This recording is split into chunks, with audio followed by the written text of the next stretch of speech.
Kakang Durgalapati. Rupanya anak kita yang sedang bertarung. Bagus. Itu namanya olahraga anak-anak muda.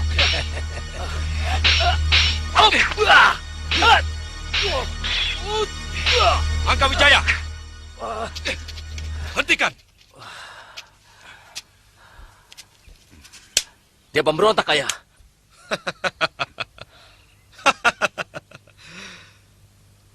Dia bukan pemberontak. Namanya Permadi. Murid Kakang Durgalapati yang sering aku ceritakan. Ayo, Salaman. Kalian harus bersahabat mulai sekarang, ha?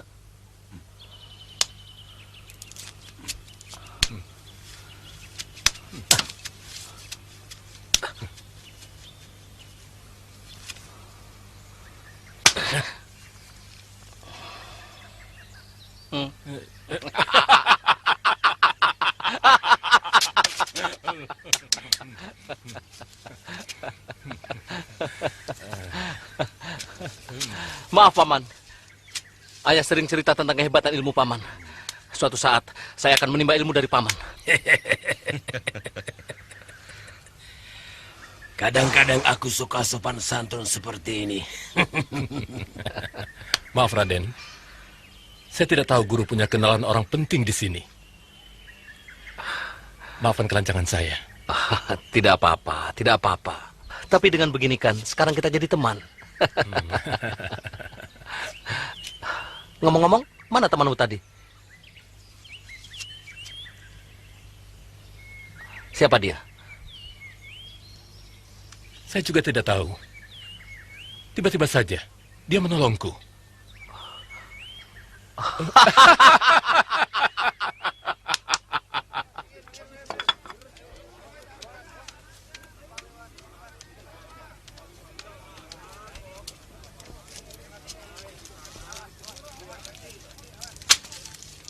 Kejadian semalam bisa mengacaukan rencana kita. Apa itu ulah orang kita? Saya belum mendapat kabar, Den. Biasanya tiap-tiap ada gerakan di sini, saya diberitahu. Suratku sudah disebarkan. Beres, Den. Anak-anak Raja Wali sudah mulai pandai terbang.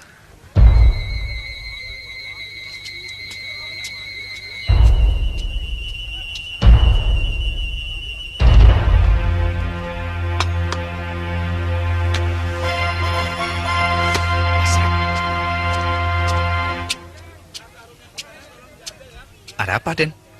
Paman kenal orang yang baru keluar tadi. Oh, memang beberapa kali dia mampir kemari. Saya kira sebaiknya Raden mencari pondokan di luar kota.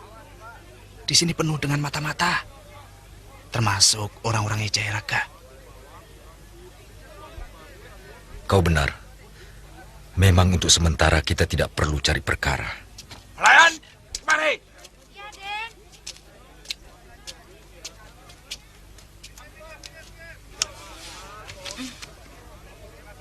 Kalau ada orang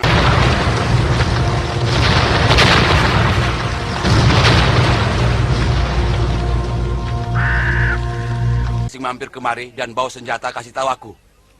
Iya, Den. Dari pagi mah belum ada. Ya sudah, ambilkan sate. Iya, Den.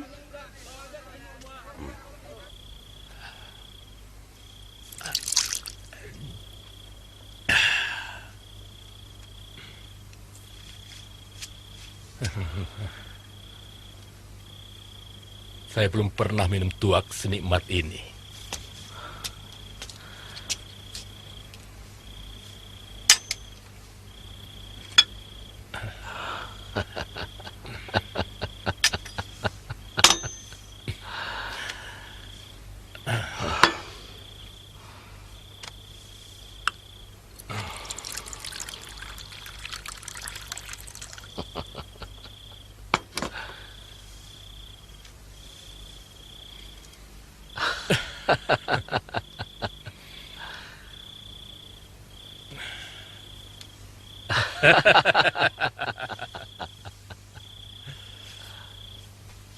Itu buatan mancanagari.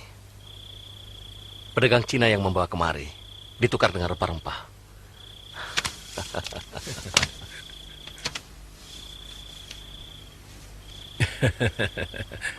Saya senang ada di sini. Ya, Mengenai para pemberontak, Raden tak usah khawatir. Saya akan melindungi Raden.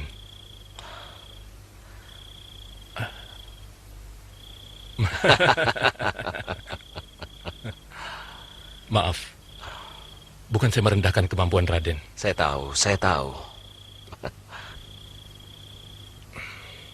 Sayang sekali kalau tangan Raden berlumuran darah-darah kurcaci. Mungkin Raden pernah dengar nama si Balong Mangkilang. Saya sudah pernah dengar itu. Anak buahnya kucar-kacir kan? Tepat. Saya yang bikin mereka kucar-kacir. Oh, Tidak sampai 20 jurus. Dan pemimpin mereka si Balong Mangkilang meratap-ratap dan sujud di kaki saya. Begini.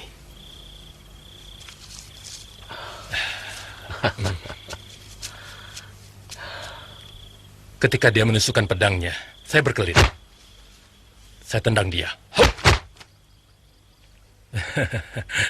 Dia jatuh. Waktu mau bangun, saya langsung injak. Dia meratap Raden. Raden mau lihat gayanya?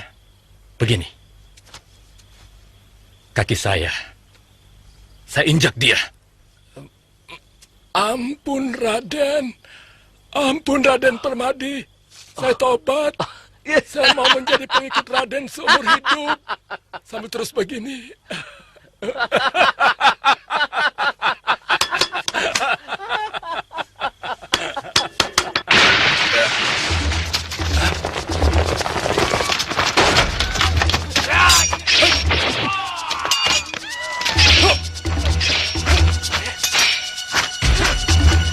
Aku tidak akan membiarkan satu orang pun lolos dari kejaranku.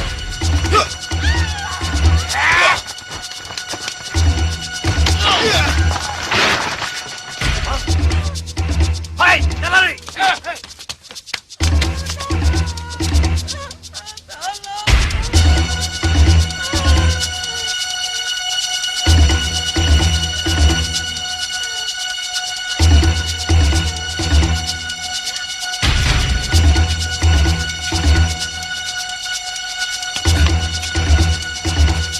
Gawat Kanjeng Tumenggung.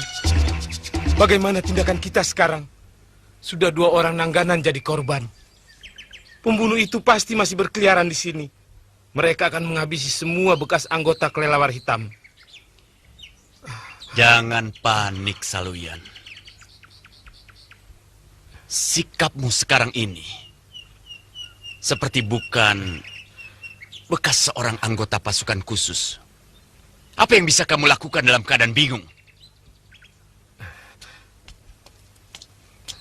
Maaf Kanjeng Tumenggung, tapi keadaan benar-benar mendesak. Kamu tahu dari mana bahwa dia mengancam akan menghabisi semua bekas pasukan kelelawar hitam? Dari istri Aldria, Kanjeng Tumenggung.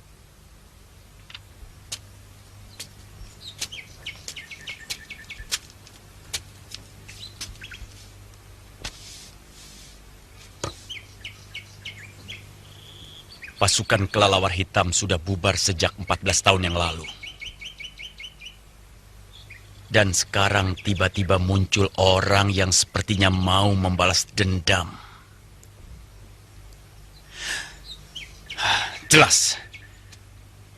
Pembunuh itu ada hubungannya dengan orang-orang yang dulu menjadi korban pasukan kita. Betul itu Kanjeng. Korban berikutnya pasti akan menyusul. Dan kita bekas pasukan itu. Apalagi Kanjeng Tumenggung pemimpinnya. Jadi, apa yang harus kita lakukan, Kanjeng? Perkuat penjagaan pada semua rumah bekas pasukan kelelawar hitam. Dan yang kedua, jangan panik. Ingat itu. Baik, Kanjeng Tumenggung.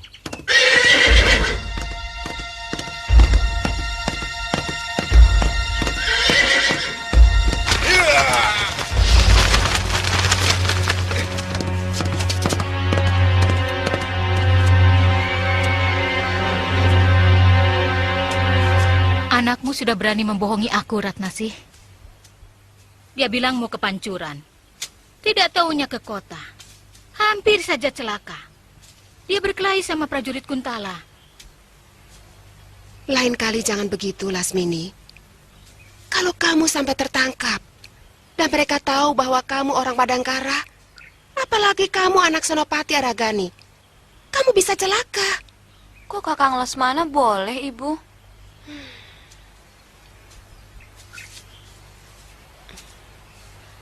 Dia laki-laki dan ilmu silatnya sudah sempurna.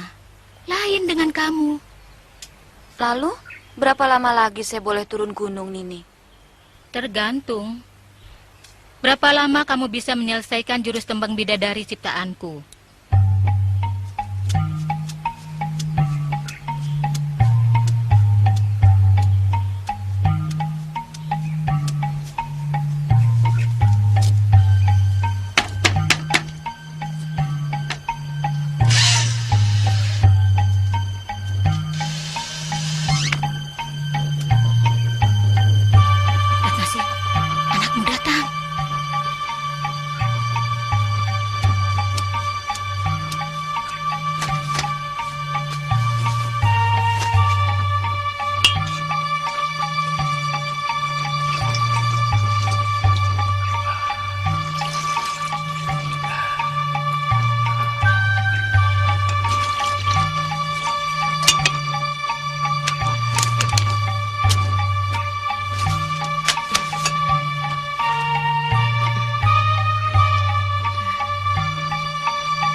Harusnya kemarin kamu sudah pulang. Kamu selalu membuat ibu cemas. Maaf, Bu. Kurang begitu mengembirakan. Baru beberapa orang saja bekas anggota pasukan kelelawar hitam yang berhasil saya bunuh. Sudah dapat jejak ayahmu? Belum, Nini. Tapi saya pernah ketemu orang yang saya yakin mereka pasti pejuang Madangkara. Yang satu sebaya saya. Dan yang seorang lagi kira-kira seumur Ayahanda. Lalu? Saya belum berani bertanya, Bu. Saya takut karena banyak mata-mata Kuntala yang disebar. Tapi saya yakin suatu saat bisa ketemu lagi. Mungkin dari orang itu saya bisa memperoleh berita tentang Ayahanda. Sebenarnya banyak sekali pejuang Madangkara yang menyusup di ibu kota. Mereka sedang menyusun kekuatan untuk merebut kembali negerinya dari tangan penjajah. Cuma sayangnya, mereka terpecah-pecah. Tidak ada kesatuan antara bekas tentara Madangkara dengan orang-orang persilatan. Dari mana Nini mendapat berita bahwa Ayahanda masih hidup? Sebab menurut Aki Juarsan, semua Ponggawa dan Senopati yang ikut mempertahankan benteng tewas dihukum mati.